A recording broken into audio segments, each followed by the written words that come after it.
పవన్ కళ్యాణ్ మాట మీదే కూటమి అంత విజయం సాధించింది. జగన్ గారి మీద వ్యతిరేకత వల్ల ఎన్ని సీట్లు వచ్చాయని అతని మీద కంపల్సరీగా అతని పార్టీ మీద కంపల్సరీ వ్యతిరేకత ఉంది కాబట్టి పవన్ కళ్యాణ్ గెలిపించుకున్నారు. ఎందుకన్నా అంత వ్యతిరేకత? ఏం చేశాడు?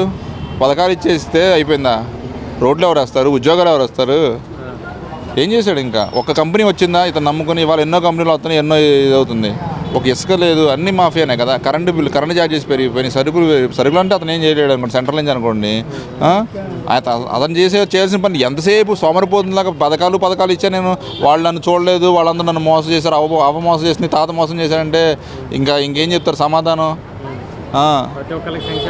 నువ్వు పెన్షన్లు ఇచ్చేసారు, నేను ఓడో జరికల్లా తీసుకెళ్ళి వాలంటీర్లు పెట్టేసి ఇచ్చేసాను పొద్దునంటే ఏంది ఉపయోగం?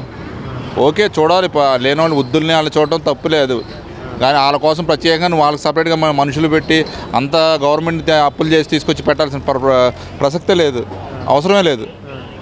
మిగతా ముందు యువత వాళ్ళకి ఉద్యోగాలు ఒక్క నోటిఫికేషన్ వదిలేడా? ఒక కంపెనీ వచ్చిందో జగన్ నమ్ముకుని సార్ మేము కంపెనీ పెడతాని, ఎందుకంటే రాగానే ముందు మనోడికి రంచం ఇవ్వాలి, వాళ్ళు వీళ్ళకి ఇచ్చి మళ్ళీ కంపెనీ రన్ చేసి మళ్ళీ నెల మళ్ళీ ఎంత ఇవ్వాలి, వాళ్ళు ఎమ్మెల్యేకి ఇచ్చుకోవాలి. ఎక్కడి నుంచి చేస్తారు? అందుకే ఒక కంపెనీ వచ్చి డైరీగా వచ్చి కంపెనీ పెట్టలేకపోయింది.